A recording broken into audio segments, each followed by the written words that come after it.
Voilà, donc nous voilà rendus sur le deuxième tuto. Premier tuto, vous avez pu réaliser ça sur CAO. Voilà. Soit vous avez toujours le fichier qui est ouvert, donc vous avez ceci à l'écran, comme moi, soit si vous l'avez fermé entre-temps, vous rouvrez le fichier. Voilà.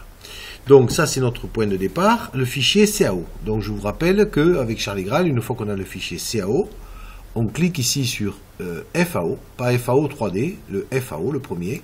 Voilà. Et on va maintenant paramétrer les trajectoires d'usinage. Donc on vérifie bien qu'on ne s'est pas trompé dans le brut, 100, 100 et 10 dp, ok, voilà, pas de problème. Donc ici, maintenant, il va falloir, pour chaque trajectoire, ici, attribuer un outil, dire quelle est la profondeur d'usinage désirée, et ensuite, où va passer l'outil. Je vous rappelle qu'il y a 3 positions possibles, c'est un contournage intérieur, contournage extérieur, ou centre-outil. Alors il se trouve que ici, je n'ai que des pièces, il n'y a que des formes femelles, c'est-à-dire ici c'est un trou.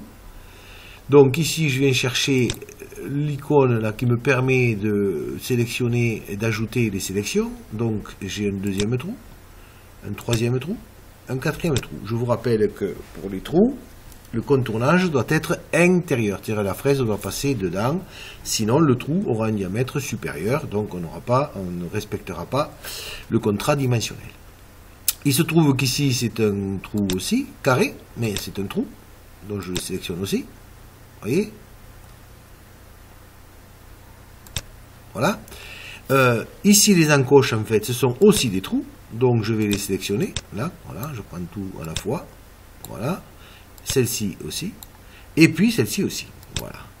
Et ensuite, j'ai aussi à l'intérieur, c'est un trou, donc pareil, c'est le contournage intérieur. Une fois que j'ai sélectionné toutes ces parties femelles, en fait, clic droit, décrire l'usinage, je vous rappelle, clic droit, décrire l'usinage, et on va commencer par choisir l'outil. Alors, je vous rappelle, donc, on prend toujours l'outil à fraiser diamètre 2, pour des raisons propres à l'établissement, et pour éviter de changer les outils. Suivant.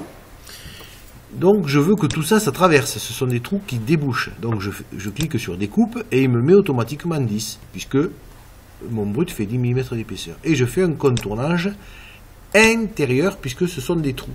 Sinon, si je fais centre-outil ou contournage extérieur, les trous seront plus gros que ceux qui doivent être. Suivant, alors ici il m'envoie un petit message, donc je dis oui, parce qu'il me dit que je dépasse la profondeur, voilà, et je clique sur terminer. Alors vous vous rendez compte, peut-être que ça va se passer pour vous aussi, se produire pour vous aussi, c'est que ces deux trous-là, vous voyez, au lieu de faire un contournage intérieur, comme partout, il m'a fait un contournage extérieur. Ça, c'est dû au fait qu'on a fait des copier-coller. C'est un bug, ça, du logiciel. Donc je suis obligé de venir ici maintenant. Vous voyez, j'étais avec l'outil crayon pour sélectionner les trajectoires. Maintenant, je prends l'outil fraise pour sélectionner donc les trajectoires paramétrées.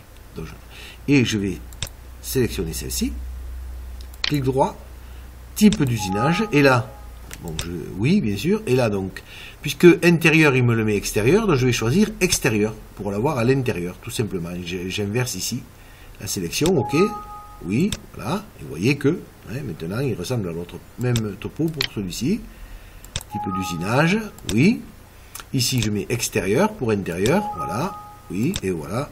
Donc, paramétrer toutes ces trajectoires. Il ne me reste plus qu'à paramétrer maintenant la trajectoire, donc le grand cercle extérieur. Donc, je repose l'outil fraise et je reprends l'outil crayon. Voilà, je sélectionne cet outil.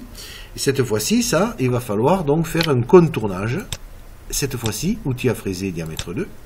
Suivant, comme d'habitude, je fais une découpe et je vais faire un contournage extérieur cette fois-ci. Puisque c'est une pièce, c'est un contour. Suivant, oui, bien sûr, et terminé. Voilà. Donc je viens de finir la programmation de mes trajectoires. Donc maintenant je vais vérifier que je ne me suis pas trompé, et je vais dans simulation, dans le petit ordinateur bleu, ok.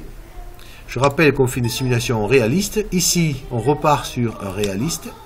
Là, je me mets à vitesse rapide, parce que c'est pas la peine d'attendre 1 heure, et je vérifie que mon paramétrage est correct, que mes usinages sont corrects. Voilà. Donc, on voit bien ici, tous les trous, toutes les pièces femelles qui ont été... Voilà. Et en dernier, le contour. Voilà. Donc, ma programmation est correcte. Alors quand vous en serez là, vous appelez le professeur pour vérifier, hein, il vérifiera, donc vous m'appelez pour que je vérifie que vous ne soyez pas trompé. Voilà, fin de l'épisode, donc on sort de la simulation. On pense à sauvegarder, bien sûr, toujours au même endroit dans Design, Innovation, Créativité. Voilà, vous donnez un nom au fichier, vous mettez support des axes, tout simplement. Voilà. Voilà, fin du tutoriel, donc vous êtes prêt à usiner à présent.